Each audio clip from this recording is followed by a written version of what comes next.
Beware of the double binds. So a double bind is technically when someone sets up kind of a situation and they give you two choices, and then you're kind of forced to go in the direction that they want, when either choice forces a kind of damned if you do, damned if you don't kind of a situation. Beware that right now, because those attempts are very high. If you speak up, you're seen as aggressive, uncaring, and rude, just causing issues, right? If you don't speak up, you get dogpiled, boundaries crossed, and you're forced to swallow emotions or real injustices that would otherwise protect, you'd be able to protect yourself against if you were able to speak up. They want it to seem that no matter what choice you make, you're going to have to submit to some kind of an authority.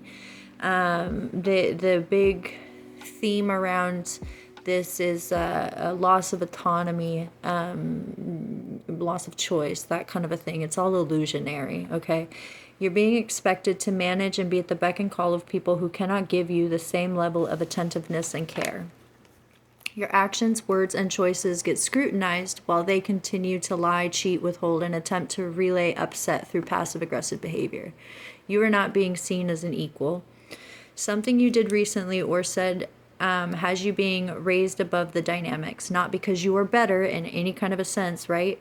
But because you took your power back and you refuse to stay quiet or take on managing the life or expectations of others.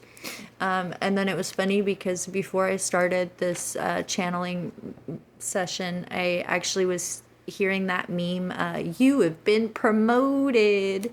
You are now the elite employee. Basically just saying Spirit is proud of you. You choosing to basically say, oh, no thanks, or speaking up to a hard truth even when it was hard to do the right thing. Very proud of you. By saying, no, this is my boundary, I can't carry this. No, by me being quiet, it's actually physically harming me. Choosing to just not acknowledge somebody when, they're reaching out, like wanting you to manage whatever it is they got going on. It was the right thing to do. You drawing firm boundaries is what's wanted right now. 2, 3, 4 on the timer. You do not jump just because another says to. You do not agree with silencing yourself or attaching false narratives to others' cognitive distortions and externalizations. You are not responsible for others' inabilities to carry shame, guilt, or just pure lack of accountability. You are very aware of your own struggles, and that in order to lighten the load, you need to be honest with yourself and others, right? Even at the risk of upset or retaliation. That's, a very common thing that happens when you start speaking up. 311. You've been handling a situation with immense grace and resilience. Perfectly imperfect, considering the crushing weight of what you're carrying. Distractions and attempts to force you into reactions are going to be upticked because you are not somebody who can be forced or controlled. Power isn't always loud. The most powerful people do not need to force, manipulate, overpower, or dominate. They do not need to yell to be heard or throw tantrums or retaliate to force you to agree.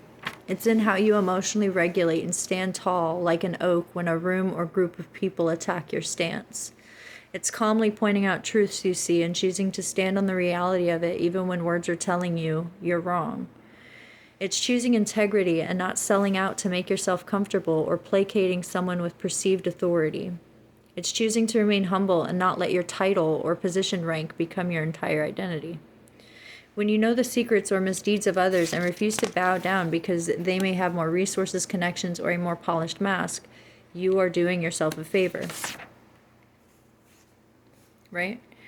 Power doesn't come from ruling or governing others. True power and strength comes from how you wield that authority. With power comes great responsibility.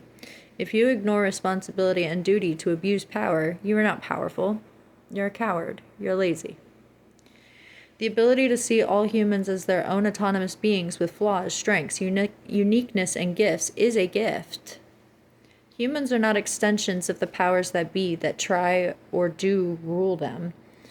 Humans are not tools to be used, cast aside, and diminished. They are gifts, learning lessons, and mirrors to teach us personal boundaries, connection, and how utterly amazing the differences of the world can be, even when it's unpleasant. Not everything is kumbaya. We will meet people that's behaviors and ideologies do not align with ours. That is a guide map. Where do I need to be stronger in my own values and beliefs? How can I learn to live alongside such a brash and abrasive difference than my own? Where can I stand up and defend myself or others who may be subjected to tyrannical cruelty and harmful behaviors? They are guides for us to reflect on the deficits of society, where we have allowed the inexcusable to function and thrive. They are learning tools for us to grow and change collectively. When you notice that you're stepping outside the designed framework to point out the inefficiencies, you will notice the discomfort of others around you. Discomfort and the ability to sit in it is a good thing. We are losing the ability to sit comfortably in the complex nuances of discomfort. By refusing to dim down and sit down for the institutions and structures that thrive on authoritarian compliance, you are doing the Lord's work. You are forcing out feelings and exposing the harsh realities hiding in the dark. You and others like you will be the catalyst for change, even if it's only quiet, reflective reconsideration of personal choices to participate in a system that thrives off harm. People hide devilish deeds behind public reputation while their true character is corroded and rotted. The sooner we start basing life on character over material reputation and representation, only then will things be set right. Outward appearances hide the dweller within. There's a reason Jesus sat with the outcasted, the lame, and the sick. Keep holding firm while the winds of change may not be finally seen yet, or fully seen yet. The everyday small actions and choices do get seen. If your beliefs and convictions are helpful to all and not just the few, then stand firm in it. Do not bow, break, or silence yourself against the attempts through intimidation, overt threats, passive aggression, and attempts to provoke or distract. They're going to up the ante. This is your sign you're on the right path. Your freedom and civil rights to sovereignty should not be a threat. No one has ever lost rights by giving others more.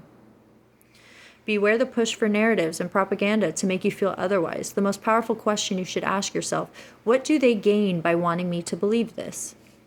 Is it going to align with a narrative that's meant to actively abuse and harm, or to exclude others? Does it erase one group of person to keep comfortability and resist change for others?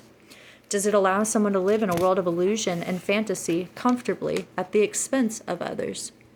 The wisest things we as humans can do is keep learning, keep seeking information, know the rules, and keep asking questions.